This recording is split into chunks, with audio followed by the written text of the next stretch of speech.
welcome. There we go. That's what I was waiting for. So today we got a nice little duo over here of Josh and Christie.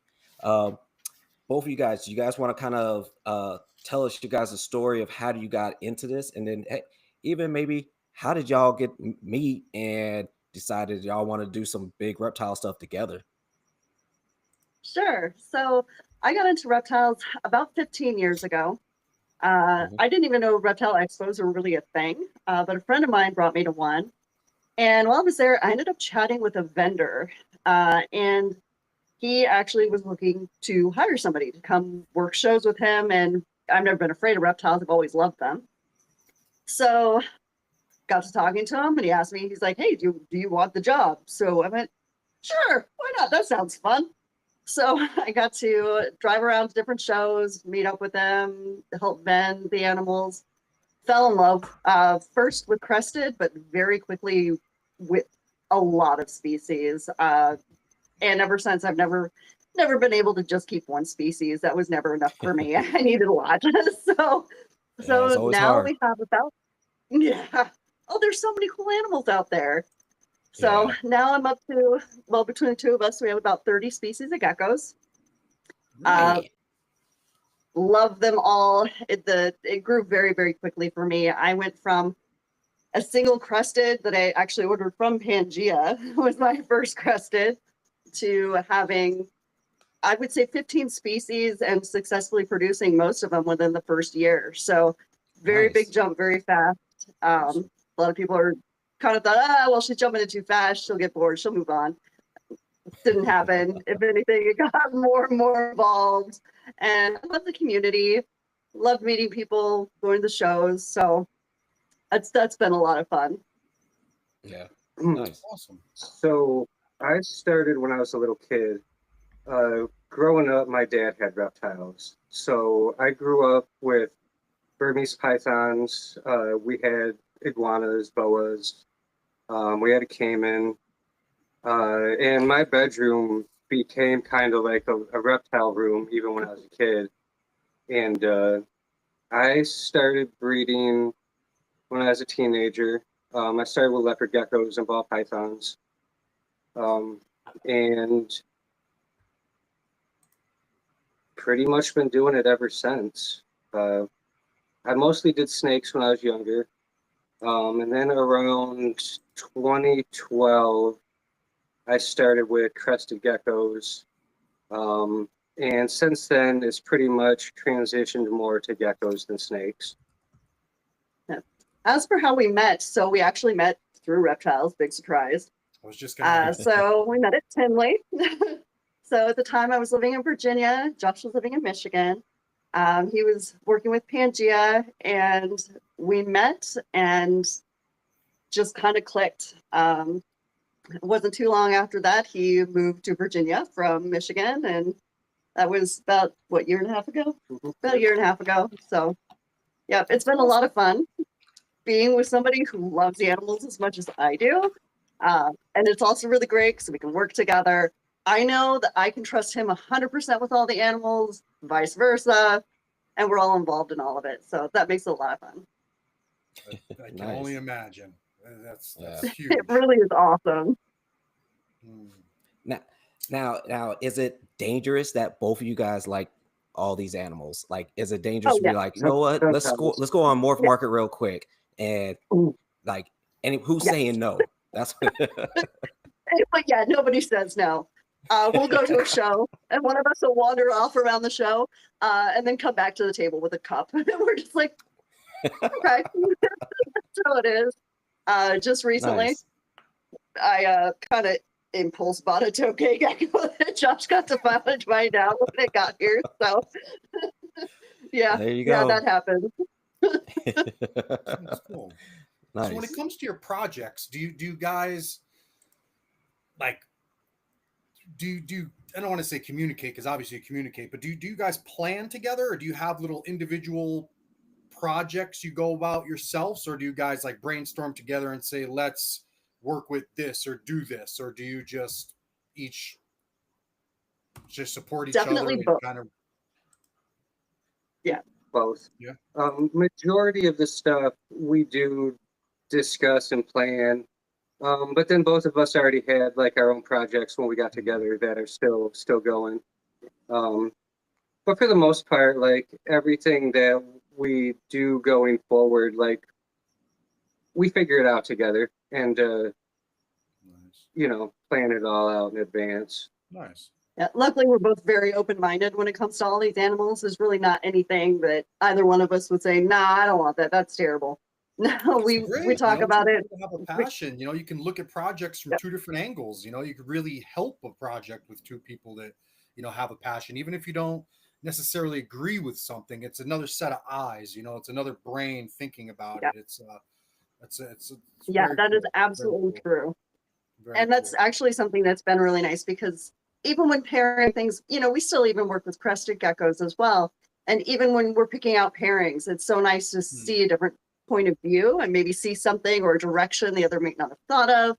So that even that makes it fun. Awesome. Very cool. So where did the name Big Mad Geckos come from? Because I mean, looking at So- your page, I mean, you guys are holding them, so they're not mad. So where did that name come from? So that actually came from one of my very first Tokay geckos. So a very dear friend of mine, Leland Ward, I know a lot of people are still familiar with him. He was diagnosed with a fatal terminal brain cancer. So I ended up with some of his animals. Like I said, we were very close. And at that point, I hadn't owned Tokays yet. But I was like, I love them. They're very cool. I've always wanted to work with them. Well, one of the geckos, when we got him out, he was just particularly, Tokays can be pretty feisty, right? But this one was particularly angry at the world. He was not happy about being taken out. And I just kept saying he was just big mad. He was big mad, became his name. So we have him and Mrs. Mad, his current mate, well, his permanent mate. And after Leland passed, after we moved in together, so I was Christie's reptile room. Josh had his own business name. It's like, we're going to be working together. We should come up with something that represents both of us.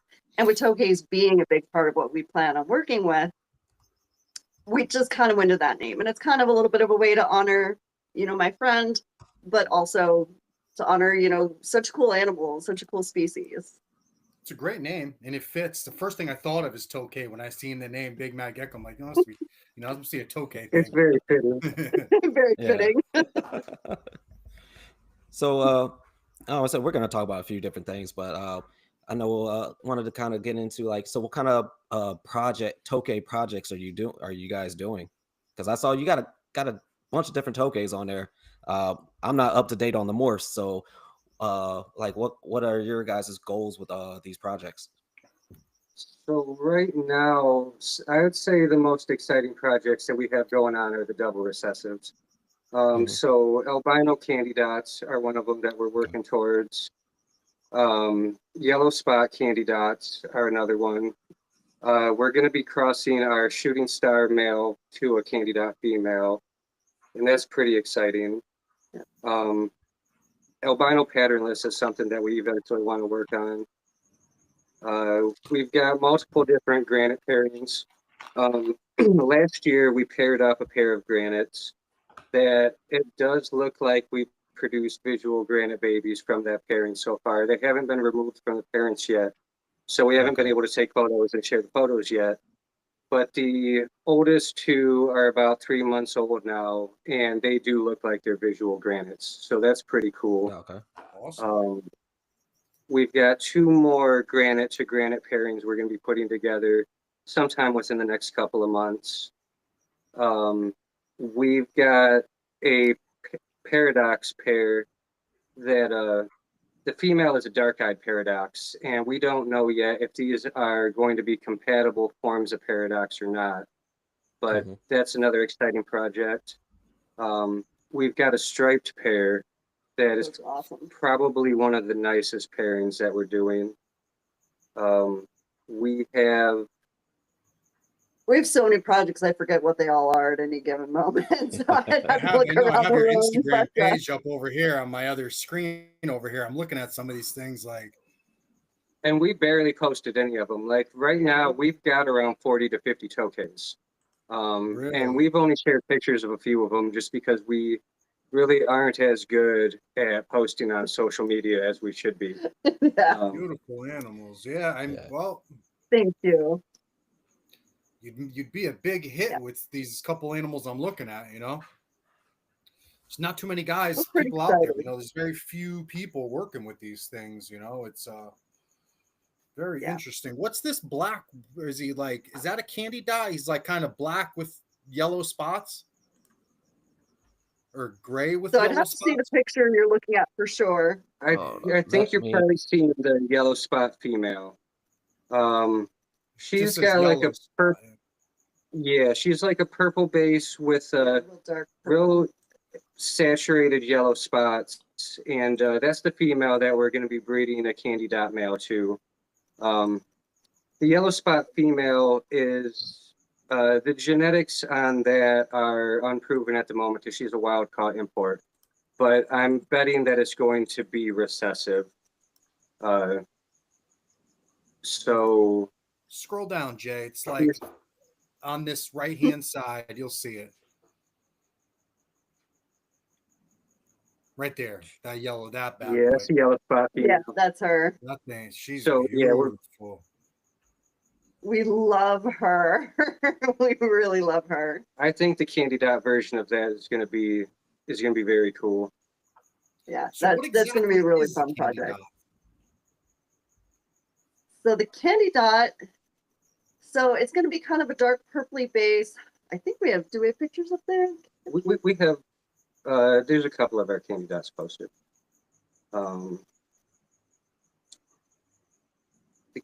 Let I me know have when it you See, see I'm it. okay, but trying to I'm so see. not hip with the morphs that it's like I Yeah. just Yeah, so don't that's a know. candy dot. Yeah. Okay. Yeah. So the candy dots have very small refined spots that are directly on the tubercle. Oh, And they're very regimented. It's a very clean look, but it's a really Okay. interesting morph. And they also are dark eyed. the little candies that come on the paper that you peel off, right? The little dots Yeah. Exactly. on the strips. Yep. That's not where we got the name Exactly. from, right? Yes. I'm Wow. sure that's where it came from originally. Yeah, okay. Oh man. Because I've heard people That's a good talk one. about it, but I don't think I've ever like actually, had someone say this is a candy dot, Right. That's cool. Okay. I love them. I think I have one myself, just as a pet, but she's one of my favorite geckos, just a regular form, just a regular natural form are gorgeous animals. That's what I And this love is- about Tokays. Even the natural form, their common wild type is still a beautiful animal. Oh, yeah. Yes, it is. Yeah. Is this the strike project you were talking about That's right the here? striped pair right there. Wow. Yeah. I've never seen that before either. Yeah. No, That this- one is one that we're probably most excited about. Yeah. That's got a lot of potential right there. Yeah, Something's yeah, happening definitely. because even the spots that aren't like in the line on the side are exactly connected. Mhm. Like something's going on there. That's cool. That's very cool. Yeah. My thinking right now is that the stripes are going to work out something similar to like a aberrant pattern in the milk snakes, where if you breed two of them together, you can strengthen it. I don't believe it's like a single gene responsible for the look, but I feel like pairing two heavily striped animals together like that, we should be producing some really nice striped stuff from those two. Definitely That's looking forward to exciting. that. Yeah. Very exciting. So how many Tokay pairs are you guys working with right now?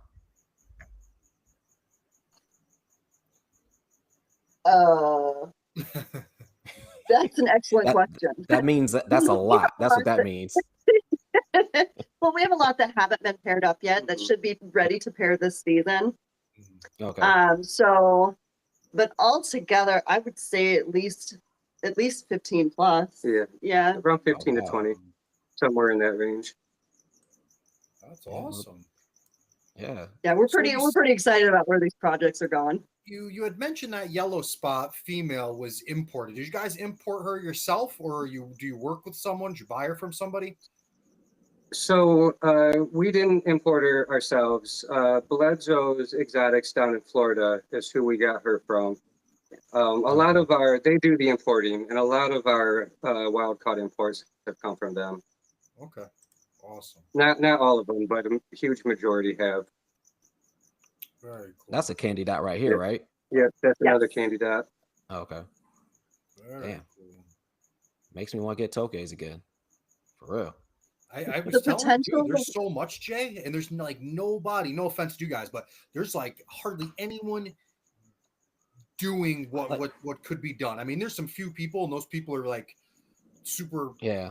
I mean, I know it was like passionate, Jimmy but there's not like it's and nothing like crested geckos or anything like else. Lucky Foot. Yeah, those are the only two I didn't really know that Jimmy Mod, the Kid Dakota's got all those crazy Tokays. And then What did you say? Lucky There Foot. was someone else. I can think of 5 people, and I've talked to thousands of gecko people. I can name 5 that do this type of stuff with Tokays. This is awesome. Yeah, there's not a lot out there right now that are really producing very many, and not very many people that are working with a lot of the different morphs. So we're pretty excited to be involved in it and see what we come up with.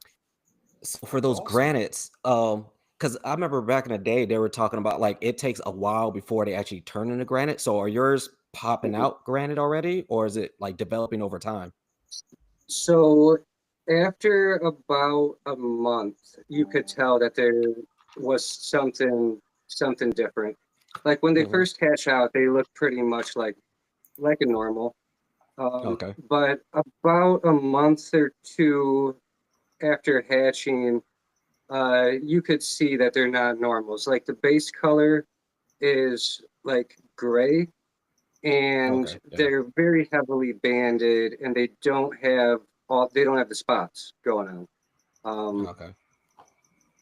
Yeah. So it's actually interesting with granite, hide. In fact, a lot of the Tokay morphs. It is likely, and from what we've seen, evidence shows that there's likely multiple lines and different genetics involved that show a very similar presentation. So there are granites who, like, luckily ours are showing they're looking like they're developing now, but there's others that you can't tell they're granite until much later. It's the same with pieds. I've heard of people who've had a Tokay that went pied at 5 years old. So that can also make it tricky breeding and figuring out the genetics, because sometimes they don't show you right away. And also some lines are just not compatible. You can take 2 animals that both look visually granite, but they might be completely incompatible lines. So that's another part of the puzzle that has to be worked on. We were talking to somebody, but they were talking about that with the albinos, that just because one animal is albino, you compare it to another line or something of albinos, and you will not get albinos. They absolutely. I think we're talking to Jimmy, and then I remember M9 genetics kind of chimed in on a post of ours, and he was talking about that. It's like, it's like a couple different lines of albinos, just like in like leopard geckos, where those you got like 3 forms of albino, and they're not compatible with each other. So it's the same stuff. Same way, but there's way more lines than just a couple. Like, I wouldn't know how many, but that's the biggest issue is there are so many different incompatible lines that even might look similar, but when bred together are just going to produce double heads. Yeah. Okay. Gonna be expensive experiments, boy. Definitely. Yeah. All right. What's this animal? What is this? That's a Tokay. It's a patternless. Yeah, patternless. This is a regular patternless, really? She's a blue-headed green. That thing's beautiful. Just fired down, right? Jeez. Yeah, she's just fired really pretty right there. Yeah, like when I saw it, I was like, "Is this an all-white Tokay? Like, what's going on here?" But yeah, it's probably just like you said. It's like looks like it's fired down, but you can kind of see like the blue head on there and like the green, very very faint. But I mean, it looks phenomenal though. It's a gorgeous gecko. Like, she's a beautiful animal. Yeah. So we actually got her from Sari of Gallery Gecko, and it was produced by her. So Super nice animal. Very nice. Yeah, see, you guys holding everything too. That's whew. How many times have y'all gotten Yeah. bit Oh, trying to do all this? Maybe once or twice. Well, yeah. Not that often. Really. Oh man. I So, enjoy mean, playing with the Tokay. Oh yeah. I said I never played with mine. I just like I said, we had a good relationship, where like I didn't mess with you, you didn't mess with me, kind of thing. Like she didn't bite the hand that fed her, so she was like, okay, cool. Like I can move her tail, I can like just because she would always every time I feed her, she would get on the front window and plop her tail over the thing. I'm like, I gotta close this door, so we need to move it. Yeah. And she never wanted to move it, even if I like started closing it. And she's like, nope, not moving. So I was like, all right, move that shit over real quick. And she wouldn't snap. So she just only snapped at me. Well, when I had her, she only snapped like maybe a few times. And usually it was because I sprayed her with some cold water, like when I was misting the cage.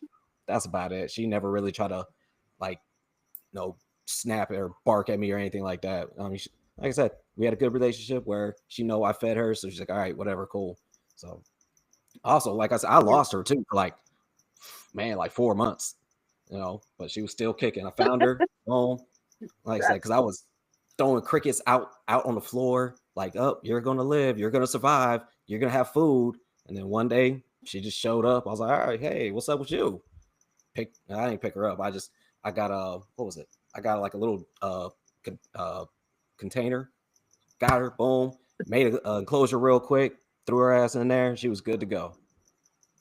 They're pretty tough geckos. They They are so hardy. Quite a lot. Yeah. I mean, But especially if you think about that importation process, they put up with a lot of shit. They do. They go through a lot. We do handle ours quite a bit.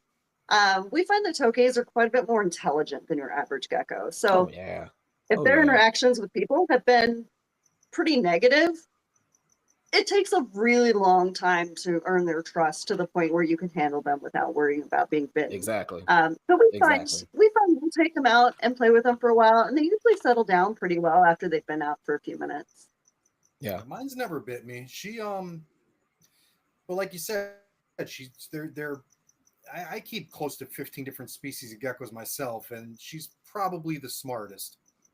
Yeah. You can't grab her. I'm one of two people that's ever had her. I bought her captive bred from Richie, the Gecko King. She's, was tiny when I got her. I'm probably literally the only one of two people that's ever handled her. And I can't just grab her. I have to convince her to come to me. Like, I don't know how to explain it, but I can't just, I don't just reach in and grab her. I only hold her by letting her come to me, and she will. She'll come out. She'll do what she wants. She checks out what she wants to check out, and when she's done, she jumps right back in her cage. It's never been bit. Grabbing onto them is what's going to put them into a real defensive mode, and that's what's going to make them try to bite you. We use a little pop-up tent to bring them in and handle them inside the tent, so that way we don't have to worry about them running off into the room, and we can just open-handed work with them and let them walk around and not have to restrain them. And that's what allows them to be so calm and actually easy to handle, is not having to grab onto them like that. Yeah, I think that they're so smart that they would remember that. It's almost traumatizing when you see people holding them and their mouths are all open and they're trying to get. I'm like, you're terrifying that damn gecko, man. Like, you're better off just not even holding them. Some of these things, but I guess you have to. I just it's not a good way to tame them down by any means. But time and consistency. So who's the spider person in this relationship? So I started there. Yeah, they're a lot of fun. We've got 5 tarantulas now, a few jumping spiders, but the tarantulas are fun. Like, they're kind of like the fish, where they're not something to interact with. They're just something that we look at and watch. But they're cool. So They're fun. remember when I mentioned that sometimes one of us will walk off at a show and then come back with a cup? That's me. So the first spider we came back with, and I've always thought there's actually a lot of cool spiders out there. It was not something I'd really consider keeping myself, but I was like, yeah, I can appreciate it. They're pretty cool. There's some beautiful ones out there, actually. And then Josh came back to the table with a couple spiders, and it went, well, guess we have spiders now. And There you I'm go. comfortable enough with them. I can feed them, mist them, do whatever I want with them. But yeah, they're not something I take out or handle or mess with. Yeah, no. I said my girlfriend, she's into jumping spiders. Like I said, Yeah. she just got done this morning moving a bunch of slings because her jumping spider, I think, is on her third egg sac already. And so it was like, oh man. So she just got done moving a bunch of them into like these little bitty itty little enclosures. I think the last egg sac, I think it was like 90 something in there. I was like, damn. Yeah. I was like, you got more than me. And all you did was buy one. Like it was well, she's never paired it. And that thing just came pregnant. I was like, God damn. Oh. But I mean, she's having fun with it. So I was like, all right, cool, we're good. I'm trying to convince her to let me get a scorpion. So we'll see what happens with that. So we actually have this too. Yeah. We've got some Asian forest scorpions. We've got one pair that has bred. And originally we had just gotten a little group of them to try to get a male and a female that would pair up and breed. And we did. There's one pair that we put them together, and almost immediately they went up to each other and bred. The female's gravid right now, so what's the eventually courting we'll have behavior little baby like on scorpions. those? I'm sorry. What's the courting What'd you say? behavior on those on the scorpions? Like what do they do? So they lock their claws together and will kind of like dance back and forth. The male will drop a spermatophore, and then the female will pick it up. It's actually pretty interesting. Part of the reason we got the scorpion was purely because we think it's so cool. The mom will carry the babies around on her back. I'm like, yeah, cool. That sounds fun. Let's witness that. So, yeah, actually watching the mating and how the male will guide the female over their spermatophore and stuff. It was neat. It was really cool to see. Very cool. Nice. Isn't there a few different types of forest scorpions? Do you guys have like the big one, the one that get really big? Yeah, I want to say there's like 5 or 6 different species, all with the same common name. Nice. What do you know? I'm trying to think of the name. It's like a gigantus something. So ours, I probably got the pronunciation wrong, but I believe it's like spinifer. Something like that. I'm probably not pronouncing it correctly, but some of I them don't get know the Latin on huge. any Some of of them. those things are like 10 inches. The females will get up to like 10 inches or something. mm-hmm. Yeah, I've heard they get pretty big. Yeah. Ours are probably about I'd estimate about like 5, maybe 5 inches. Yeah. And they live a long time too. They're pretty long lived. Some of Yeah, them. they are. Awesome. All right. So let's get into some cyrtodactylus pulchellus. I've been on this cyrtodactylus kick for a while now, and I guess it just keep on coming because I saw you're like, yeah, well, we have cyrtodactylus too. I was like, let's talk about it. Come on, I'm ready for it. So where do these ones come from? So these ones, I worked with cyrtodactylus pulchellus years ago, and I really enjoyed them. And I eventually sold the project. I was moving. It was a whole thing. And I always kind of missed them. So, yeah, remember that whole walked around the show and came back with a cup? It was my turn. Somebody had them. And I was like, I really miss these guys. I'd really like to have them again. So I think it was Rexpo up in New York. I picked up a couple babies. It's like, they're just really cool. And it looked like it was a pair. So cool. Well, then we were contacted later by the same person who's like, well, I'm actually selling my breeding groups. I have this pair that is not related to the babies you got. Do you want them? We're like, yeah, why not? Love to. So we ended up with those guys. I've always been a big cyrtodactylus fan myself. Pulchellus I've worked with in the past. I have Beguensis currently, which I also absolutely love. They're such beautiful little geckos. Oh, yeah. I also have a thing for vocal geckos. So cyrtodactylus, there's a lot of vocal cyrtodactylus species, so that's really cool. I've heard my pulchellus and they're making noise, so that's really awesome. I love that. Awesome. And what kind of noises do they make? Because I know the Zebricus, it's almost like a 14-second interval, and it's almost like a for me it almost feels like a radar sound when it goes, and Yep, then like that my chirp. and then my nebulosis is like just fucking like just machine gunning them things, bah, bah, bah, bah, bah, bah, just chirp chirp chirp chirp chirp chirp chirp, and it's like he'll go on for like 30 seconds. Like lately he's been doing it like probably like 2 or 3 times a night now. I was like, okay, I guess we're getting somewhere with something, because I got them paired with a female right now. Actually, I got all my cyrtodactylus. They're all paired up right now, so hopefully I get something soon from them. But Yeah, that would be awesome. Yeah, so yeah, these so- guys, so it's really hard to describe. So the first time I heard them, I actually thought it was our frogs, because it's a much deeper noise.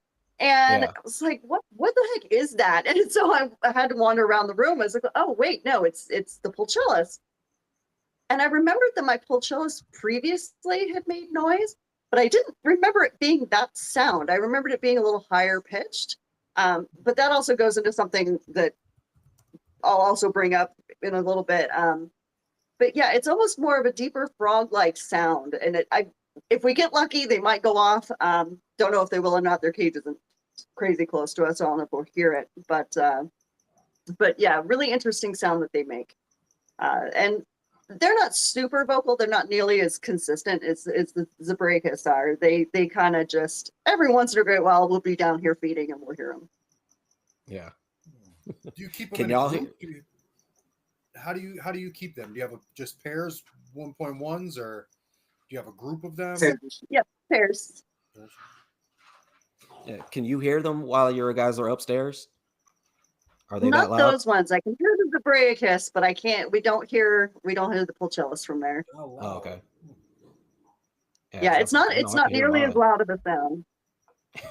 You guys have a lot of Tokays. I'm sure you hear all types of stuff. Yeah, the Tokays are what we hear all the time. Yep. And it's funny. The Tokays, a lot of people don't realize this. The males all have different voices, so we can tell which male is calling when we're not in the room.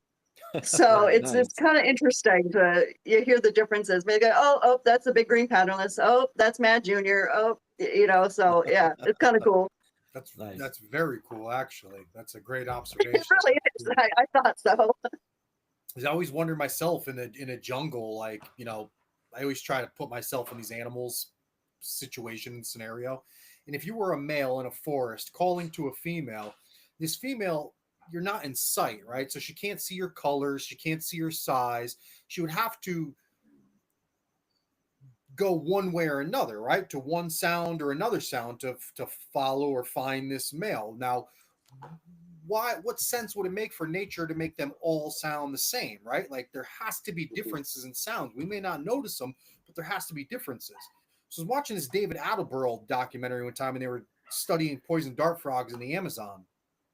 And they were recording them and doing all this stuff, and they actually showed that the males of the same species all had different calls, different voices, different pitches. So I always wondered with geckos, like, it has to be. I mean, to us they may sound the same, but I promise you they're different sounds. Yeah, we've noticed with the Tokays, like, extremely different voices. Yes, and different patterns sometime even. One of our granite males, before he was paired up, his call, he would have a very long lead up. Halfway through his full-on call, speaking of, we got something going off now. I love it. That's Mad Junior. But he would also stop halfway, like grumble a little bit.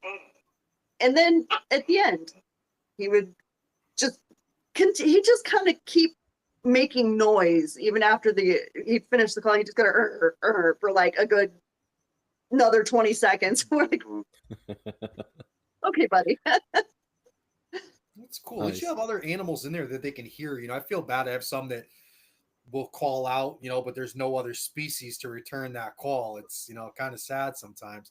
Like you guys have animals, other animals of the same species calling. At least they get some type of Yes, mental stimulation hearing it. It's very cool. Yeah. definitely. In fact, don't be surprised if one of our other males calls very soon. Usually those two Yeah, boys that's go fine. back and forth a lot. So That's fine. They're just having conversations, just like we having conversations. they carry on. I'm pretty sure one of them wonders where the other one is if it doesn't call again fairly soon. So, and the original one will start calling again, like hello. So it's pretty entertaining. All I right. I was talking. I don't know if it was Jason or somebody. We were talking. I don't remember exactly where, but I was listening to a podcast or a show or something, or someone was talking about tokays and saying that they believe that they pair bond so strongly that certain females in the wild that are or males that are taken from their mate in the wild will come into captivity and they will never pair again. They'll get caught, they'll get captured. You can never find the proper male for them because they are still attached to their mate in the wild.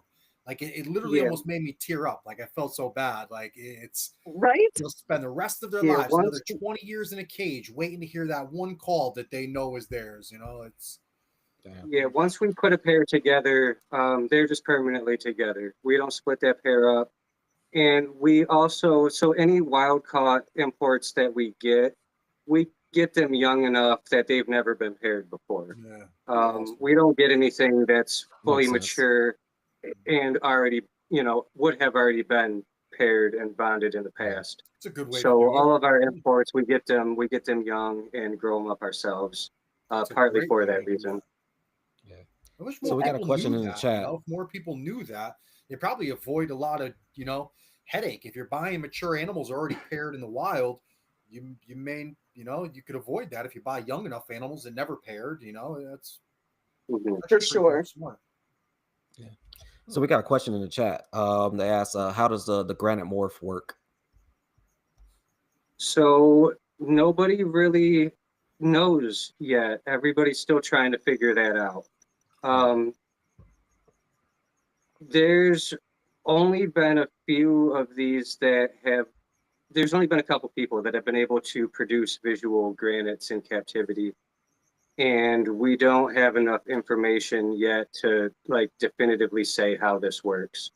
Okay. So far, it does seem like there are multiple incompatible forms of granite, and it's not working in the same way as like a simple recessive or incomplete dominant or anything that we know of.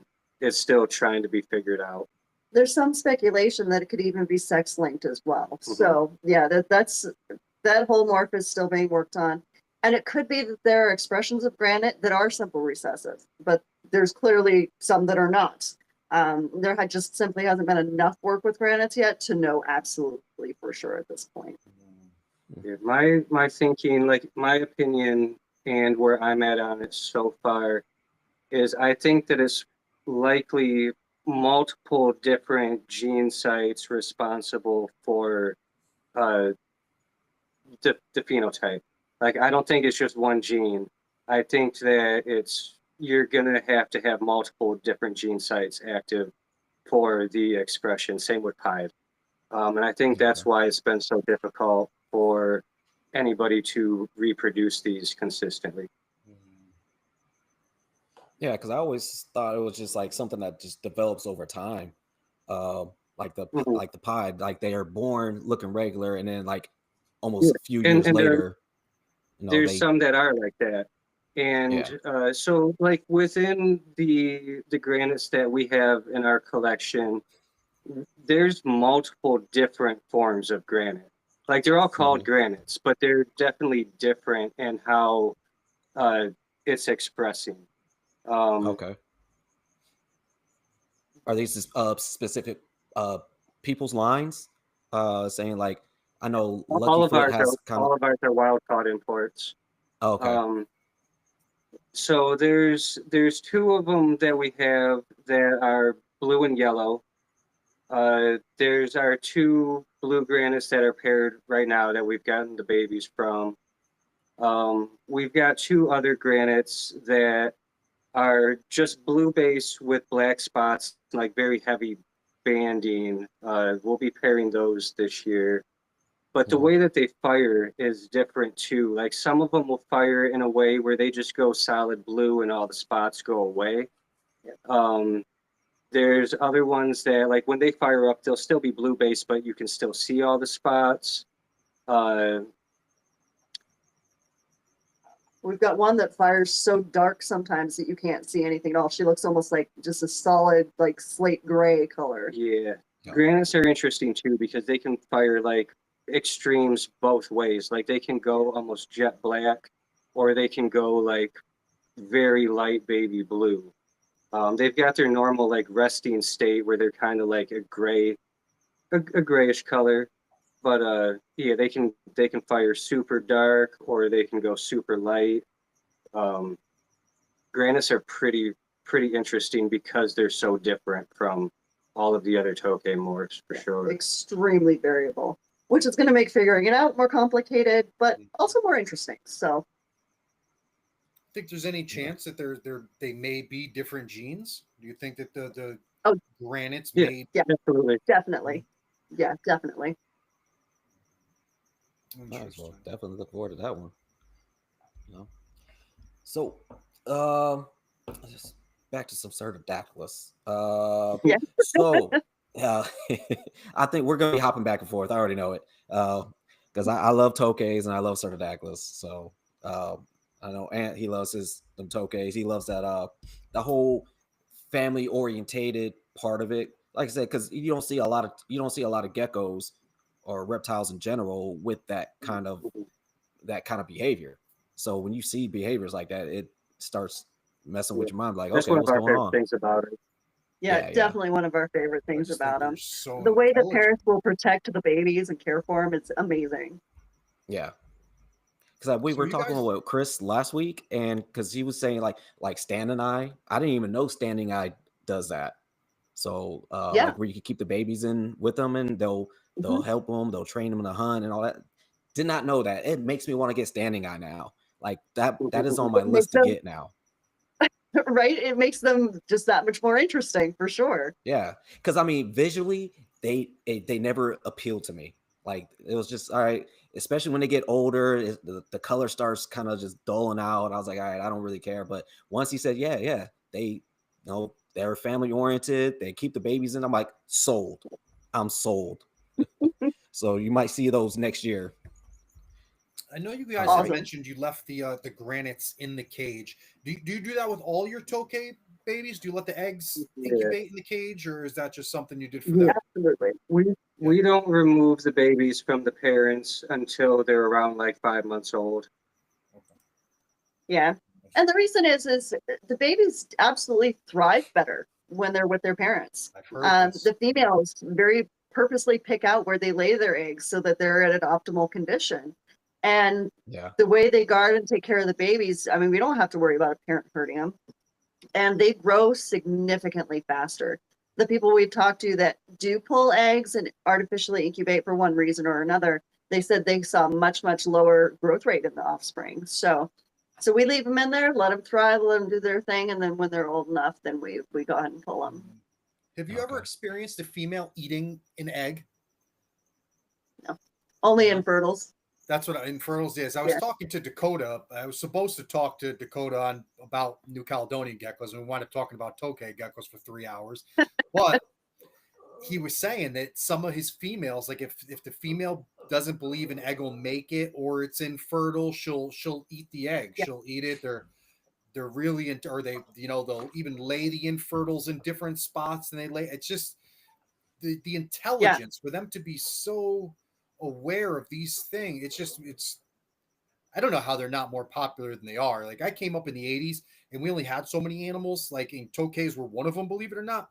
But from the animals that became popular from the 80s until now, I'm like mind blown that Tokays weren't one of them. And I think the only reason that is because of people are so scared to, or just not willing to put in the time to hold them and make them handle a bull, if you will, for argument's sake, because these animals, I mean, I'm a big monitor fan. I grew up with big snakes and big lizards. I got married, can't have them. Closest thing you're going to get with a tokay or to a monitor and a gecko is a tokay. I have lychees, I have chihuahuas, I have all of these animals that are smart. There's some extremely smart New Caledonia species, but tokays are a different level. Like they're just a different level. Smarter than my lychees all day, all day.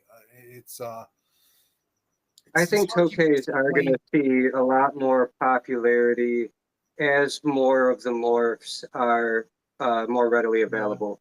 And now that a lot more people are working towards combos, I think that's going to help a lot too. I think once people do start seeing combo morphs out there, I think tokays will blow up in a few years. Okay. I hope so. Question in the chat again. Said, how do you differentiate blue granite from blue paradox? He says he has a regular tokay that started developing the black spots, but when it fires down up, it loses the black spots and just stays blue. I mean, a blue paradox would be a completely different thing from granite. It's difficult to say without seeing pictures of the specific animal, what exactly would be going on. So when paradox is fired, they've got like white blotches that come through all over the body. Whereas the granites don't have anything like that. Okay. All right. And go ahead and ask a question. I'm gonna let this dog out real quick. Let me roll. So what do you guys, I know you say your stripe pattern is your project is something that you're excited about this year. What else are you super excited about? Like maybe cracking a code on with these tokays? So a lot of what we have going on, it's definitely not going to be a fast process on cracking the code. Definitely not. But most excited about, that's tough. That's tough because depending on the day of the week, we'll talk about a different one. I am really excited about what we're going to do with albinos personally. I think those are going to be really, really fun. Patternless? So albino patternless is something we are going to do eventually, but that's actually not our first project with the albinos. Really? The first thing we're going to be doing is the albino candy dots. So we've got two different albinos in our collection right now. And the first one that we had acquired was he's more red than the other one is like a yellow. The red one we're going to be using for the candy dot combo. Those are going to be pretty cool. I think the candy dot combos are probably the most exciting thing to me. Candy dots, I feel, have more combo potential than any of the other Tokay morphs do. There's a lot of cool stuff that's gonna be done with candy dots. For sure. Awesome. What is there anybody like I know some of these things it takes time, and you did hatch the granites, hopefully. What lines are available for people to buy? Like what genetics can like be produced like at will? Does that make any sense? Like how the greens greens are readily available. Those are patternless is another one. Patternless is recessive, and there's a lot of patternless out there, so they're pretty easy to come by. Yeah, that's about it as far as like really available. Yeah. There is but you don't see a lot of people like selling them. Like there's no lines, if you will. Like there's not like people have certain animals, and I asked that to kind of segue into this. I was talking to Dakota, and he had brought up and then I was talking to Paul Morlock about some other stuff with some gargoyles, and the topic of these genes came up into play. There's this idea that every animal has the same set of genes. Every animal has the same set of genes. Now, if those genes line up a certain way, every animal could potentially be any morph. Does that make any sense? Do you get what I'm trying to say? Like every animal has the same potential. Every animal has the same DNA. If an animal's DNA, the helixes line up a certain way, any animal, despite the parents or the lines, any animal could potentially come out a particular morph or a trait or something. It's hard for me to explain because I don't have half of the knowledge that Paul does, but the way he was saying with like gargoyles was pretty much that it's a lottery. It's like playing dice. Every hand is the same numbers, but if both parents are shooting the same genes one day, you could potentially pop up a random morph out of regular animal. Yeah, I'm never. I mean, that does happen. Yeah, so I get what you're saying. So that absolutely can happen. Well, you think of where a really common one. So lily white crested geckos. Mm-hmm. So the first lily white didn't come from, it came from two animals that were not bad. They didn't show that. So it came from somewhere. Mm-hmm. And with that being an incomplete dominant, clearly didn't come down through recessive genes or whatever else, but something aligned and that came out. So yeah, I definitely think that's a possibility. And that's where we get some of this weird stuff that seemed to come from nowhere. Somehow the genes just clicked just right that one time, and then it's there. See, and that's what I was talking with Dakota, where it came up. I was talking to Dakota, and it came up about Tokays, where he was speaking to someone and had the same idea that it could potentially be a lot of these morphs and genes are coming from just regular animals that the DNA just lined up the right way, and boom, out popped the animal. And for argument's sake, just about any animal could do that if the numbers are right. It's just an idea, but it's, to me, I can see it in my head a lot better than I can explain it, obviously, and it makes a lot of sense. It's like playing slots. It's a right? thing to think about. I mean, the first one always has to come from somewhere, So it gotta does, unlock it somehow. Happen. That's all it is. Yeah. Interesting. They asked, is BHG is patternless, right? Yeah. Yes, that's the blue-headed green pattern. Yeah, that's what I figured. Yeah, someone asked that, so I was like, all right, let me ask. Cool. So, so for the pulchellus, what's your setup look like for them? So we have two pairs. One of our pairs has not been put together just yet. The female just started laying dud eggs, so they will be paired up fairly soon. Our adult pair, well, I guess they're both adult pairs now, but the ones we've had paired up together for a while now, they're in a 24 by 18 by 24. It's 36. Oh, okay. Sorry, 36. Yeah, 36 tall. Lots of cork. Okay.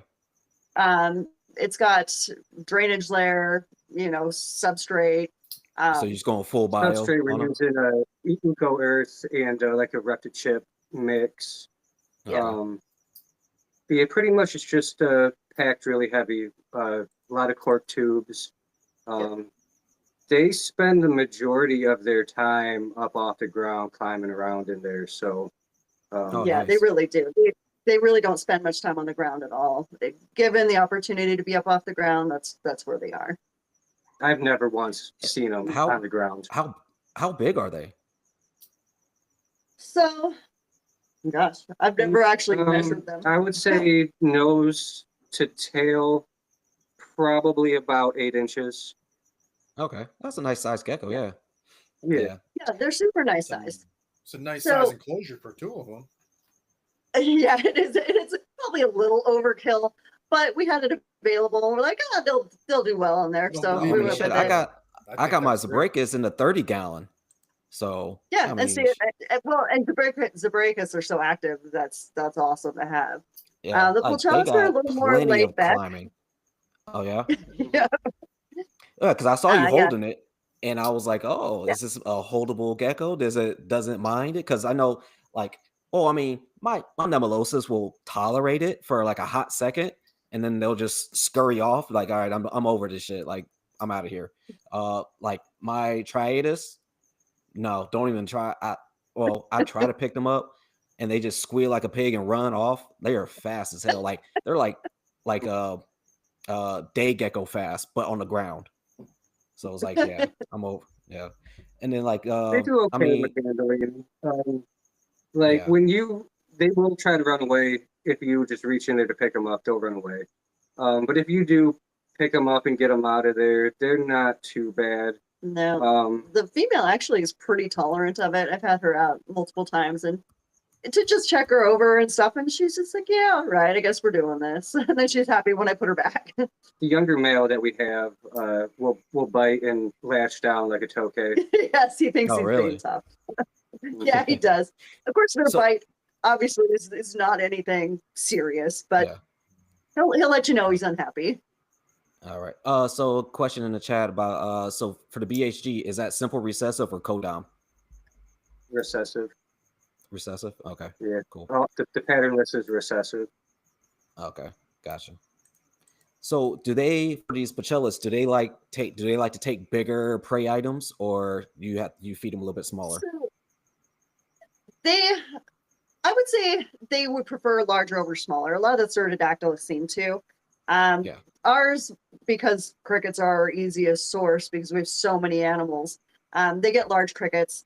They would happily take dubia roaches that are a little larger than what our crickets are. And I have fed those in the past.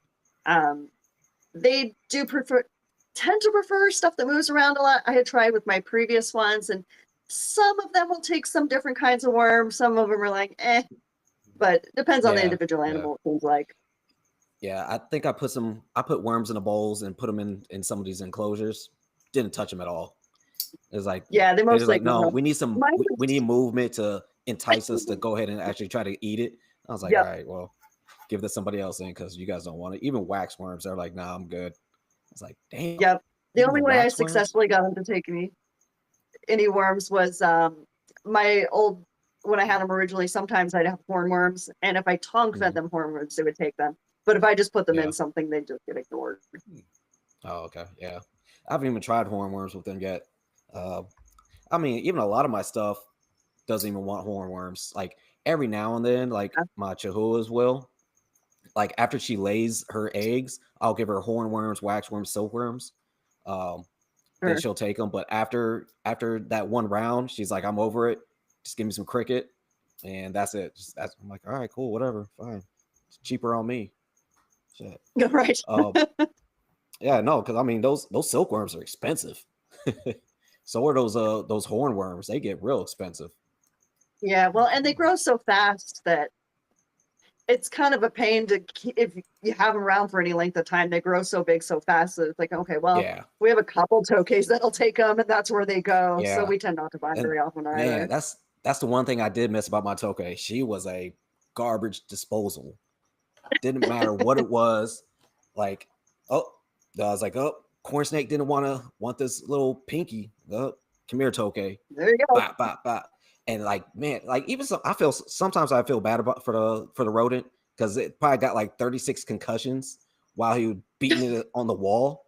It's like, God damn. But it is what it is. Yep. It's part of nature. So what does your guys' We've seen some feeding regimen impressive look like for the Tokays? We feed 3 times a week. So we feed on Sundays, Tuesdays, and Thursdays. So for the younger Tokays, they would be getting about like 8 to 10 crickets per feeding. The breeder cages, the amount that we put in there is going to depend on like how many babies are in there at the moment. Yeah. Because we need to put enough in there that all of the babies are going to get adequate food as well. So, yeah, I would say a lot. We just throw a lot in there. We're like, have fun, guys. Yeah, the breeder cage is going to include the animals that are still like individual. Younger ones are getting like 8 to 10 crickets per feeding. The older adults are getting like 10 to 12 per feeding. Are you feeding anything else? Just crickets? Do you have a rotation of anything that you run, or is it just just I mean, crickets? mostly crickets. We do other stuff occasionally as treats, like cornworms or superworms or something. But crickets are the main diet. I can't get her to eat anything but crickets. If Yeah. for anything else, we have to do it with tongs. Yeah. Um, If it's on the floor, they won't touch it. If it's in any kind of feeding cup, they won't touch it. We'll just go Oh, through and man. tong feed some of them, some other stuff. Yeah. Yeah, I mean, if I put because I had a little bowl in there, and I already know where she likes to chill at, so I just put the bowl right there, and I usually just like she'll eat dubias for me. Like she was the one that would readily accept dubias. Like if I had a colony of them, that's who they were going to because nobody else wanted them. Like I didn't like giving them to some of my smaller geckos just because even the little babies are so wide that I was like, I don't like it going down your like a throat and just get stuck. I just have nightmares about that stuff. But my Tokay, I had her. She would not. I'll put like a bunch of different. I'll put roaches in there. I'll put super worms, like a silkworm, and just throw like little vitamin mix on there. Boom, put it in there, and you just hear just bow. And that I heard that. What was that? Who was that? That's Matt Jr. again. All right. That's so cool. I love that. But He's so So, what are funny. you guys doing? Any type of special supplementation for your breeders? Do you do any like calcium post or pre lay? So yeah, we use season? we dust the crickets with calcium every feeding. Yeah. Oh, you do every And they feeding? have UV as well. Yeah, all of our Okay. Tokays also get UV. nice. Awesome. Yeah, so they get dusted. We alternate vitamin powder in there occasionally to make sure that everything's being covered. And of course, crickets are very heavily gut loaded with all kinds of greens and stuff. So they're hopefully getting a pretty good diet from that as well. You guys had mentioned to keep importing some species, and I'd imagine the place you're getting them from is great with taking care of animals. But have you ever gotten any animals imported to you guys that weren't in the best of shape, and what do you do to combat some of those issues? So If we there was have, and generally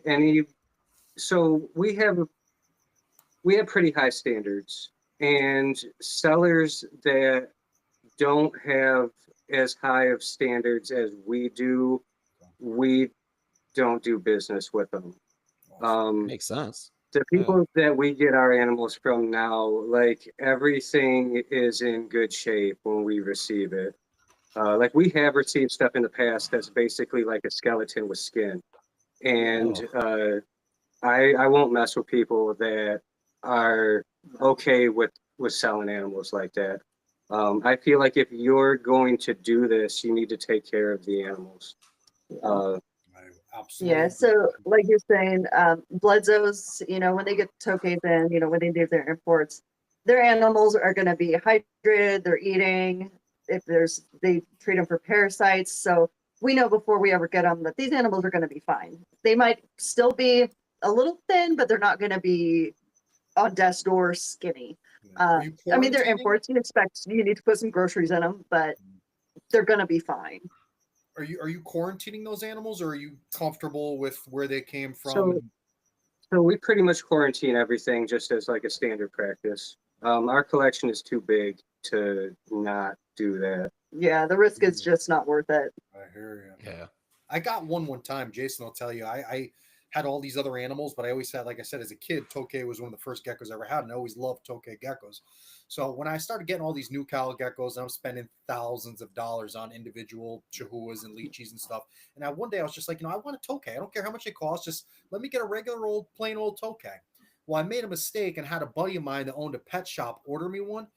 This thing, I That still was knocking can't on death's believe. door. I really I can't believe that this happens in today's world, because this animal came to me, looked like a skeleton with skin, like a mummy. It looked mummified, this thing, and it was alive.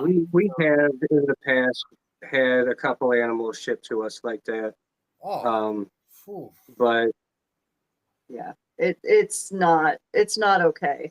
In my opinion, even if you're an importer, at least do the bare minimum for your animals before you sell them. At least get them hydrated, eating, make sure they're okay before you just send them out. Yeah. It's not worth it. And frankly, as a buyer, I would so much rather pay more for somebody who has taken the time to take those steps, even if that means they have it longer. Whatever, I would happily pay more for that.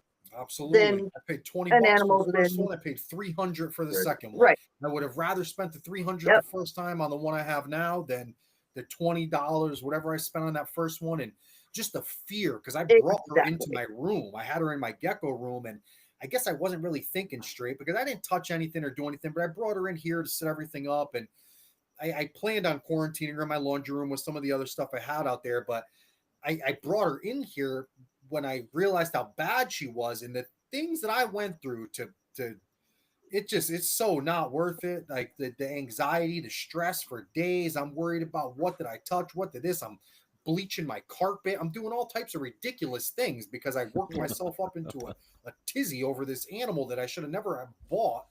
Oh, and I thought when I thought I could happens save it, way too like, often with Tokays. Yeah. I've worked with a lot of animals that are really commonly imported, flying geckos being one of them. You know, you go to a show and you see the sad little $20, $15 flying gecko on an importer's table it's so severely dehydrated that there's no coming back. It's never going to recover. It's going to die. And that was part of why I got into flying geckos, is like, okay, this sucks. People should be able to buy a healthy animal. And so I started working with I am unfortunately not. I actually want to get some again. So I was actually I put multiple flying gecko species. I was actually US first on one of them, which was really, really cool and reproducing. Really? But yeah, I've had multiple species of them. They're awesome. Very cool. I didn't know there was more than one species, to be honest with you. I was at in my town over in Connecticut. I don't know. I was down there looking for something the other day, something like cricket food or something, and they had flying geckos in there, and I was like, "Whoa!" Like, I think if I think about it, and any other day I would have bought them, to be honest with you, but I didn't. And I looked at them and thought how cool it was. I was like, "Damn, when am I ever going to see those in a pet shop again?" But God only knows where they came from or what went on with them. And they looked decent, to be honest with you. They didn't. So I'm wondering maybe if they are anybody. I mean, they're probably. Do big box stores like that get imports? Would they have an imported flying gecko? Yeah, really? I've seen them in big box stores. Yeah. No, I'm saying I did too last week. I just didn't know if they'd be wild or if they're definitely wild caught. Oh, they're definitely wild caught. Yeah, definitely. Just like all the anoles you see in there, and those are all the wild other caught too. See, I didn't think that they could. I guess I'm just that ignorant. I didn't think that big stores like that they would do fund. Yeah, they absolutely do. Well, I've even seen leaf tails. Yeah, definitely. So do you guys work with the Diablo morph? No, not yet. Not yet. We not will. Yet. See, I like that. Love them. They both like not Yeah, yet. So that means they're already thinking, yes, we are going to get it. So they're expensive. We do have plans for them. Yep. There's only a couple mutations we don't have yet, and Diablo is one of them. And we're looking forward to adding them. Yeah, they're beautiful. Said wasn't it M9 that came up with the Diablo line? Yeah, I know he produces them. One of the people that is producing captive bred. Yeah. He did that one, and I think he did like platinum. It was Joshua Parkson. Yeah. Oh yeah, sorry. Yeah. Yep. All right. So, for these cyrtodactylus, how you said you already got one breeding pair, right? And you're waiting for another one? Yeah. All right. So, have you actually seen their courtship or anything like that? Or no, we don't see a thing. Yeah, they're pretty secretive about that. They very much, nope, never got to see it. I did see it once previously when I had them before. And I had actually been told that they could be a little aggressive in breeding. And I've even had people tell me that they couldn't house their pulchellus together because they were aggressive with each other. I've never witnessed any aggression in my pairs. Before or now, I've never seen them work on either one, never seen any evidence of any aggression. So I've never hesitated to go ahead and keep pairs together. Now, I would not do trios with those. I've heard the females can be pretty aggressive together. I never tried it because Okay. after hearing that, I was like, I don't really want to find out because I could find out the hard way and that would not be fun. Yeah. Well, I mean, because like I said, we were talking to Chris last week about Zabricus, and he like left like he forgot an egg, forgot a few eggs in the enclosure, and the babies hatched out. And then the parents were like, they weren't being aggressive towards them. They were actually like, all right, cool, kind of helping them out. So maybe it's that female on female type of thing. These are my kids. Leave us alone. Get out of here type of thing. So yeah, very well could be. yeah, and we're also thinking about like more. Maybe it's more of those geckos from that region, that area, like that Southeast Asia, where because I mean Tokays, they're family oriented. Even the skunk geckos are somewhat. Oh, they definitely are. And he was talking about these cyrtodactylus brachus being kind of like that as well. It's starting to make me think more and more that all these geckos from this little or not little area, but this general area, they're more like family oriented. I don't even know why, but I mean it's a dangerous jungle. They've evolved to realize there's safety in numbers. I mean, I wouldn't doubt it. I mean, there's got to be some reason, right? I'm a huge advocate, for nature. Nature doesn't do anything by accident. Like there's absolutely a reason why Tokay geckos stick together. I don't know what it is, but definitely. And I even saw similar behavior with so I worked with a few different species of flying geckos. So most species of flying geckos will not take care of the offspring. One in particular, I had to be really on it to get babies out immediately or they were gone. Really? But I found that horse-billed eye actually was very tolerant of the offspring. And I would still pull them, but it was often a couple of weeks before, I would do it because they were doing fine. I didn't necessarily see any difference. So I did leave a couple in there early on just to see if I saw a difference in growth rate or anything. I really didn't see a difference. So I did pull the babies partly because they're the fastest geckos I've ever worked with. They're so fast. I have worked with day geckos and all kinds of different species. Horse-billed eye, even compared to the other species of flying geckos, there's no comparison. I'm pretty sure they could actually teleport. But the idea of opening the cage and there being like multiple babies and the adults in there, and the idea of them all just come flying out, nope. So pull the babies on the middle, and we're like individual enclosures. We're not playing with that. So yeah. Random question, but do all those flying geckos, do they bury their eggs or do they are they gluers? Do they glue them to trees? Gluers. They are. Okay. Yep. So for Tokays and for the cyrtodactylus, what is like how long does it take for these eggs to hatch? So cyrtodactylus eggs, the pulchellus, and a long time. A very long time. I knew it was gonna be a long time. Very long time. So when I produced them before, I had eggs that went up to 5 months. Damn.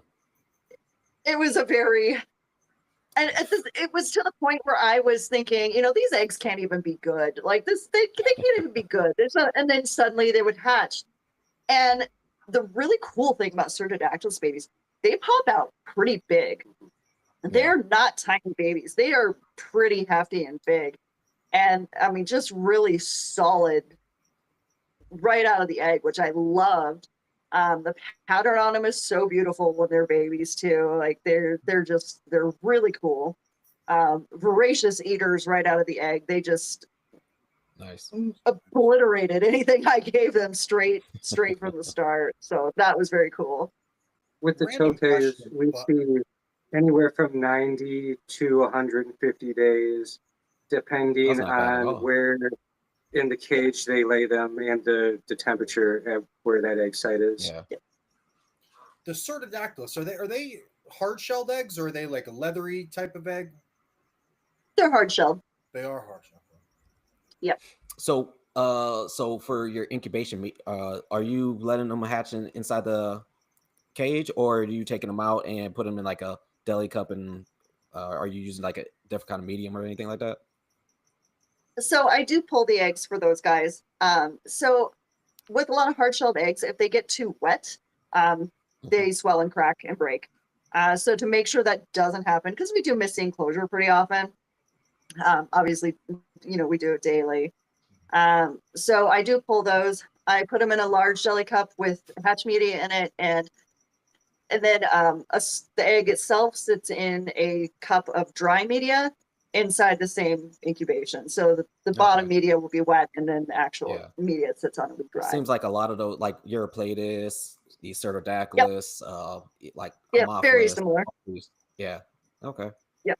So I'm starting to learn all this stuff now. So when it's time for once they get their eggs going, I can go ahead and just have it already. What about Yeah. your incubation temperatures for the cyrtodactylus? So I do them at room temperature. Our room Okay. stays about mid 70s, mid to high 70s. So Mhm. since they are a cool temp species, I will actually put their eggs down lower. Because Okay. I mean, in their natural habitat, their temps are not high. So Okay. yeah, I could put them down lower, but room temperature. Where do they come from? Like in the wild? Like what country? So this is where we start getting into some interesting information about pulchellus in particular. So Yeah. they are primarily peninsular Malaysia. Okay.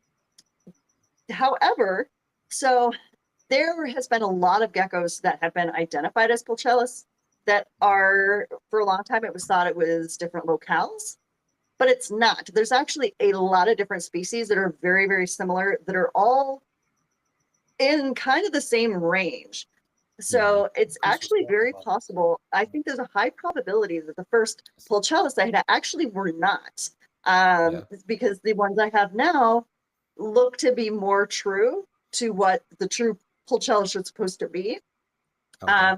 So the ones I had before had much different, like their banding was a little different. They were bigger and little different temperament on them. Mhm. So these guys I have are a little smaller than the ones were previously. Their banding is a little softer. And I mean, again, very, very similar, but there's actually quite a range. And for a long time, they were all just lumped into pulchellus, but now that a lot of them have been separated out into individual species. So because they all come from a pretty similar range, if you're getting wild caught ones, it can be pretty challenging to figure out exactly which ones you have. So that's a whole nother kettle of fish. And there's a lot of things, again, because they're so similar, it can be really difficult to differentiate between them. You're not the Yeah. first one to say this. We've heard this from other people too. I think was it Chris that was telling us this, Jay? Yeah. Yeah. Yeah. Because he was Yeah. talking about where like Zebricus comes from that penguensis, right? Like it was Yeah. supposed to be like a subspecies, and then it ended up just being its own species after a while. So I wouldn't doubt it. I mean, honestly, like I know, and you always ask this question, like, do you think they like a lot of these geckos kind of cross paths? So maybe some hybridization in there as well. So Well, there's Yeah. so Oh, for many sure. damn cyrtodactylus. There's so many. I mean, there's hundreds of them. There's so many. yeah, Yeah, It's there's so 300. many. Like last time I counted, it was like 334. I just I was think like, Yeah, that it's a lot. something's happening, and every time a Yeah. new gecko is discovered, it always seems like it's one of them. Like it's always a cyrtodactylus is discovered, or a new cyrtodactylus is described, or it's always like something with them. So I'm always like, were people like just not paying that much attention, or like these things just The hybridizing differences and are making very new subtle. species? Like Yeah. yeah, it's very subtle differences. Yeah. It's kind of funny to me when I first started working with geckos, I remember right now there's like over 1,600 known species of geckos.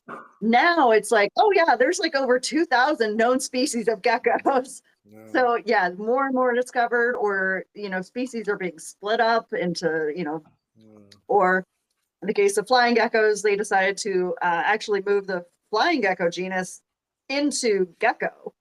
So oh now it's really? technically gecko. Yeah, they took away Tychozoan, which I was not pleased about because I don't see the similarity. But yeah, well, unfortunately, their reasoning was is that they were too similar to other geckos that they had already under the gecko genus. But basically, gecko needs to be split up. but it would have been harder to do that than to just also move Tychozoan in with them. So, like, come on, guys, don't be lazy. Split it up. Right. Oh man. Is there any good resources, like information wise, anywhere for people to find this? Oh, for actually for both Tokays and for cyrtodactylus, is there any good resources that you guys use, literature wise? Unfortunately, no. There's really not a lot of information out there on either. No, even less on cyrtodactylus than on Tokays. Tokays, you can find some different care sheets and stuff. Whether or not it's good information or bad information is very hit and miss. Cyrtodactylus, if you look up their care information online, you get some really random stuff. So yeah, I wish I had good ways to point people, but not a lot out I there. always, I started pointing people to Jim McDermott. Like I said, he's like the cyrtodactylus Shaolin monk. Like that dude knows. Yeah, I Like you would could say ask him one question, and he will pop off with like he will. 10 different answers on Yeah, other stuff. He'll start going yeah, into that's they Jim, were for part of this sure. complex right here and this and that. I'm like, damn, dude. I just asked you, hey man, did I do this right? Where's he getting the information from, though? Like, he's got to So be reading it from somewhere. Jim, so a lot of his information he's actually gotten from people overseas, people that have worked Yeah. more extensively with these animals. So some of these species have just been worked with a lot more in Europe than they have here, and he has a lot of contacts for that. Jim is absolutely extremely knowledgeable, and yes, I highly encourage anybody if they want to contact somebody if they're really looking for one really crazy species of cyrtodactylus. He's got some incredible animals. I think I'm on like 3 of his waiting lists. But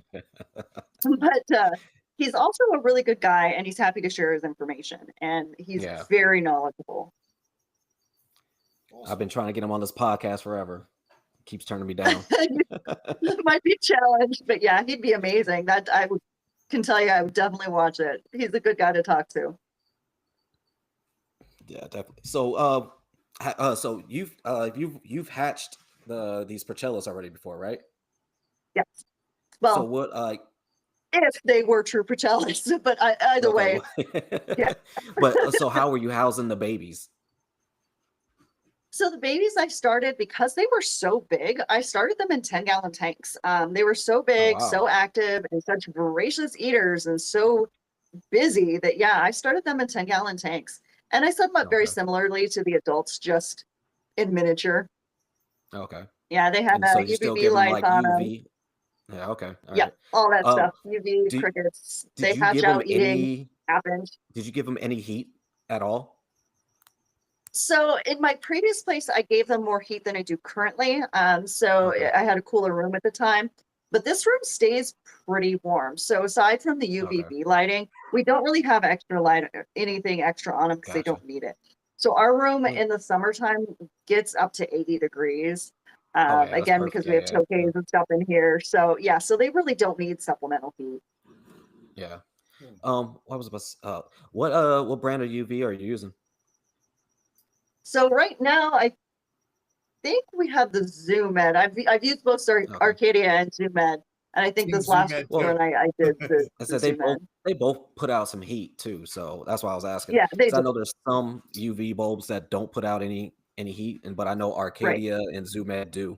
Like I got both of them. And I can always, like during the winter time when I'm cooling everything down, once the UV light kicks on, I see my chihuahuas, because I have it inside their enclosure. I see them just gripping onto that fixture, like, oh, give me this warmth real quick. Because like I said, I put everybody gets a cooling over here, like no matter who it is. Like you guys are going down, you're chilling. I'm not trying to hear anything. Let's go, and then bring it back up once it gets warmer. Even though, like this year, like my breeding season started early because the weather over here just went like psycho. Like it's been like in the 80s all month long, or all February. Yeah, it's like I was like, what the fuck just happened? That's nothing to complain about, Jay. You don't complain about well, that. I was gonna say I'm a little jealous. Yeah. I'm living. Well, it's when you're trying to 14 breed stuff, outside right now. when you're trying to put things in Yeah. cooling, it messes up plans. It does. And then Yeah, it and then really like does. and then all of a sudden, like tomorrow, it's gonna be 61. I'm like, what the hell is this bipolar weather? Like, I know, and you were talking about like, man, it was like 50 today, and tomorrow's gonna be like 20. I was 55 like, yesterday. damn. It's been in the teens today. Yeah. Yeah, Yeah, it man. was I think 40 here today. So Where are you guys? Virginia, yeah, just outside of That DC. cold down in Virginia? Really? I didn't know Virginia got that cold. I thought Virginia was kind of like. Oh It snows over there, right? no, I guess it does. Yeah, you're right. yes, All right. we got Virginia quite a bit of does. Yeah. snow I was this like, year. Yeah, Oh, it's like, you guys are East Coast. Past the Carolinas. Yeah. Yeah, but at some point on the East Coast over here, it stops getting cold, Jay. Like I've driven to Florida a bunch of times. You can feel the climate changing as you're driving. Like you can feel like at a certain point, it's just warmer, dude. Yeah. I'm in Connecticut, like past New York over here. It's like the frozen tundra. Oh yeah, it gets really cold up there. Too old for this. I hear Oh that. man. All right. So we're coming up close to this end. So before that, is there anything that you can, for both these species, for Tokays and these pulchellus, is there any good tips that you would want to give to new owners? Preferably Tokays. Okay, so with Tokays, they're honestly pretty easy if you meet the requirements. Like the ambient temperature mid 70s with a basking spot like 90 to 95, UV lighting. If we mist every evening, if you're doing that, they're super easy, very hardy. With handling them, it just takes the confidence of not being afraid. Don't be afraid of them. Yeah, that would be my biggest tip is don't let them scare you. If you take the time and have the patience, they can be just as easier to handle even than a crested gecko. It's just all about taking the time to earn their trust and work with them. And that's definitely my biggest tip is try not to be afraid. Don't get discouraged quickly because it does take some time to win them over. So don't get discouraged. Be patient, be persistent, and you will absolutely get there with them. And you will have a pet that you will love more than you can imagine. They're incredible animals. For the cyrtodactylus, I would say, first, I would encourage, because there's so few people that are breeding like the pulchellus, get into it for the right reasons. Pick the animal because of something you truly feel passionate about and that you want to help advance. That would be the thing I would like to see most in new keepers with them. Again, so they're pretty easy care. They're not aggressive, typically, except for the one we have. Don't mind him. But they're very, very easy to handle as a character. So just that one gecko. He's fine. It'll be fine. But take the time to talk to people who do have them. And always make sure you do have a network of people because the information is not there. Make sure you're communicating well with who you're getting them from so that you can set them up properly and be successful with them. Do you think they make as good of a pet as a popular gecko, a leopard gecko, or a crested gecko? Do you think that someone that was going out to look for a leopard gecko or crested gecko? There's no reason that they're not more popular. Like if they were more readily available, more people would have them for sure. They're awesome pets to keep. Very easy care. Yeah, there's nothing about them or their care that's intimidating. It's just, I think so few people know they even exist. Mm-hmm. And so I think, if the word gets out there and the availability is there, I think people will absolutely buy them and really thoroughly enjoy them. It's one of the reasons we do this podcast is to show people that these other animals out here are just as easy and sometimes, a lot of times, a lot cooler than the popular stuff. Yes, absolutely. Things are popular, but there's some others. You don't have to just get what your buddy has because your buddy has it. You can get some cool stuff of your own too, and it's not harder to keep than these other things. And that's one of the messages we like to to get to people is that some of these other animals are just as simple, just as, easy to keep, just as rewarding as a lot of the things that you see everybody with. It's good to Yeah, hear and that. I appreciate that message. I think that's awesome that you guys do that. I really like that you guys are bringing some of these less mainstream animals onto your channel so that people can actually get a feel Got for to. what's out there. That's very cool. Like I Trying, said, we trying. want to blend both. Deserving. Yeah, we want to blend both the popular and the not so Yep. popular, or just the uncommon. So I mean, that's why we, like I said, that's why we have this podcast, so we can, bring both of those to the lights. So hopefully Yeah, it's working. I love that. We'll see. Yeah. So, and you want to hit them with your closer, man? All right, so I ask all of our guests the same question, so don't take any offense to it or anything. It's not that I have no better questions. I just love this question. It being, and this works for you guys too, being that you vend and are at shows a lot. If a 10-year-old child, a little boy or a little girl came up to you at a show and said, "Wow, guys, I want to be you one day. This is what I want to do when I grow up." What advice would you give that child? I would say, pursue what you're passionate about and just educate yourself as much as you can about it and all things related to it. Like, study animal behavior, study genetics, study veterinary medicine, study everything, even remotely related to what you're passionate about.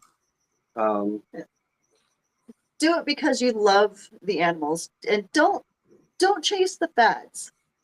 Work with an animal because you genuinely love that species and love what you're doing with it. If you're constantly chasing the fads and chasing what's popular, you're never going to specialize in one thing, and you're never going to get the satisfaction out of it that you could. Perfect. Great. Absolutely. Yeah. Couldn't say that any better myself. That's literally what I say. Forget the styles, forget the trends. Do what your heart tells you to do. Follow your heart. Do what you Yep. love to do. Yeah, especially when Awesome. you're chasing those people that you're looking up to. I mean, you're 5 years behind already. So just Oh, Styles evolve. definitely. I've yeah, watched just this do in the what new you cow like. world. I watched the trends go in a Yep. loop for the last 8 years. This is popular this month, then it's non-heard of, and then 3 months down the line, it's popular again and it's gone. I mean, these people are out here trying to work with them. I watch them buy and sell projects left and right. It's like you were never passionate about it. Yep. Like I have certain new cow projects that I don't care what they're worth. They're not going anywhere. It's what I'm doing. It's what I want. I don't care who likes what or who wants what's irrelevant to me. Yep. Yeah. It's also how you burn yourself out. You're going to lose the interest. You're going to lose the drive if you're not genuinely enjoying what you're doing. Absolutely. So chase that. Chase what you love. If you love some really cool, obscure species that, hey, might not even be worth that much money, do it anyway. Yep. Do it because you love it. Have those little projects that you have just purely because you think the animal is cool. Awesome advice. There's nothing wrong with that. That's how you keep yourself satisfied. That's how you keep yourself interested and involved. Just don't chase the money. Chase the passion. I love all Great that right there. advice. Yeah. So my question is, what has been your biggest failures since being in this hobby, and what have you learned from them? So I jumped into reptiles very quick and hard. And As we all one of the do. biggest wake-up calls, yeah, right. One of the biggest wake-up calls for me was I was living in an apartment. It was an old building, 2 bedrooms, top floor. So it tended to stay kind of warm in my place, especially in the summertime. And when I first jumped in, I started getting species that I was really excited about. People would tell me, okay, maybe, they need this temperature range, that temperature range, whatever. I would think, I think I can make this work. I can. So I jump in, right? So what do I dive into? Leaf tails. So yeah. So the Sakori actually did okay there still. My first pair of Fantasticus did not. And it was a very hard lesson to learn that just no matter how much you love them, if you cannot provide exactly what they need, you have no business having it. So after that loss, which was devastating to me because they were a dream species of mine. After that, I did not get any more leaf tails until I moved. I had a basement, nice cool space for them, and then I went very heavy into leaf tails and succeeded. I produced a lot of Fantasticus in my life. I owned many species of Europlatus. But once I moved out of that place, I knew that I was going to be moving into a place where I was not going to be able to keep that environment anymore. So I did have to let those projects go. But my biggest failure, my biggest realization was that no matter how much I loved it or wanted it, there are things I can't have. And there's a good reason for it. So losing that pair was really challenging for me. It was really hard for me. But it was also a good lesson because I learned, you know what? You can have all these cool things that are appropriate for your environment. You need to leave the ones that you can't provide for them. I would say trying to keep multiple different species with different requirements all in the same space leads to issues. Like, for example, with our setup based around Tokays, but also having stuff like nucale stuff that needs cooler winter temperatures, trying to provide all of that in the same space is sometimes you just have to choose between like a bad season for the cresteds or a bad season for something else because you can't cycle everybody when they're all in the same room, you know. I would say the biggest setbacks have come from that, just having so many different species in the same space that do have different cycles, different requirements. Yeah, and we've definitely seen lighter seasons for crested for that reason. So eventually, hopefully, we'll have multiple rooms again. That is the goal. 5 or 6 ought to do it. So, oh man, I love that. Oh, I love that. I mean, you guys well, are we're going to doing need our good with the desert room. Tokays, though. You know, I mean, at some point, you figure out some of these Tokay morphs. I mean, it may be your bread and butter. You know. Yeah, and that is something that we do keep in mind. We are very much focusing heavy on Tokays at this point, so we do cater more towards their needs and their breeding season and stuff, and where they're from. There's not a lot of temperature variation throughout the year, so we don't don't steady. have cool. It's pretty consistent. Yeah, it's very consistent. Yeah. So as a result, again, it makes it a little more challenging with other stuff, but we got to pick our battles. And the crested are all doing fine. They're certainly not having any health issues or anything like that. They're just not getting the cycle to have really productive seasons. Yep. Yeah, I know. I kind of put myself in that same situation. Like I said, I got I'm working on like 3 different racks. One is like gonna be my montane species, so on my Europlatus, my Aussie leaftails, tropical chihuahuas, cyrtodactylus, and then I'm gonna have my arid, which is all my stropharis. So I know those challenges right there all too well. But like I said, like next, well, not next, I don't think it'll be next year. Yeah. I've worked with some of those too. Yeah. Oh, nice. Said not next season, but I think the season after that, I'll be working with some of those Aussie leaftails, and getting them cool enough is gonna be a challenge. Because like I said, I live in Arizona, so it doesn't stay cool that long. So I'm thinking about just putting their ass outside at nighttime when it's like 40 degrees and let them cool, because they need that 40-degree temp cool down to reproduce. So yeah, they sure do. If they don't get cold enough, they just are not going to do it. So a trick some people have used is actually get like wine refrigerators and I've seen stuff people like that. do that as well. Yeah. Yep. So I'm gonna go ahead and try a couple different things. Yeah, right.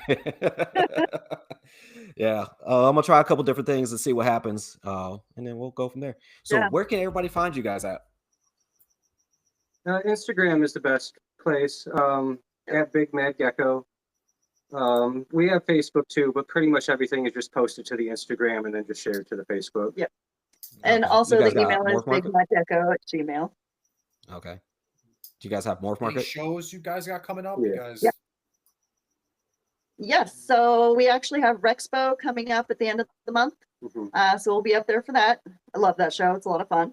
Awesome. How long a drive is Aside from that? that, about 6 hours. Oh wow! Oh, you guys are determined. Okay. Actually, that's not too bad. I've definitely done much further distance shows. Josh has too. But yeah, but that's a good show. It's worth going up for. So anybody in the Rochester area, like definitely go check out Rexpo. That is totally worth going to. A lot of fun. Yeah. Nice. Awesome. All right. Well, it was definitely a pleasure to have you guys on. Definitely would like to have you guys back on. Talk, like I said, you got like 30 some species back there, so we could talk about a whole lot of stuff. Oh, for sure we could. This time actually went by so quick that I feel like we didn't even start to touch on so many things that we could talk about. Yeah, No, we would love to do that for sure. Yeah, Let's it was a lot of back and everybody forth. got something, Tokay, but- cyrtodactylus. So, but I mean, it made for a good conversation. So I'm happy about that. Like I said, Really enjoying myself. It was great talking with you guys. I love Appreciate you that. guys Thank coming you. out, man. I love what you're doing with the Tokays. I mean, I love what you're For doing sure. with all the other Thank stuff you. too. I really think you guys got something really special going on with those Tokays. And Oh yeah, I'm excited Thank to you. watch I mean, you guys. Tokays need a lot more representation in this hobby than what it is right now. Like there's plenty of Agreed. morphs, there's plenty of different color palettes for someone to fall in love with, and it's just like I said, there's that not even a myth, but just that people feel like a little scared to get a Tokay because like it's gonna bite me, it's gonna bite me. It's like that's fine, just let it nip it. Like most of the time they're just quick little not even biting, not even Yeah. latching on, Vast just majority of the time. little Yep. bluffers. So Yep. like all you gotta do is work with it. It's just like a monitor. You gotta work with it to earn that Yep. trust. So hopefully they become more popular. That's one of my hopes is. For sure. But, Same. yeah. Again, So, keep up the good work, guys. You're doing Yes. some Thank you. you. awesome stuff, man. And thank you for having us. We appreciate For it. sure. We No appreciate problem. it. Honor. Thank you. All right. Well, everybody have a great night, morning, afternoon, whenever you listen to this. Please like, share, and subscribe. All that good stuff. We like to say we want to get this out to the world. We want everybody to listen to this. We want everybody to get all this good information that all our guests are giving to us. So just make sure you guys tell your friends, tell your enemies, tell everybody. Don't care, just tell them. It's like, hey, we Stay listen to this, weird, people. right? Yeah, there you go. All right, have a good night. Good night. All right, cool. We are done. Appreciate that. Thank you.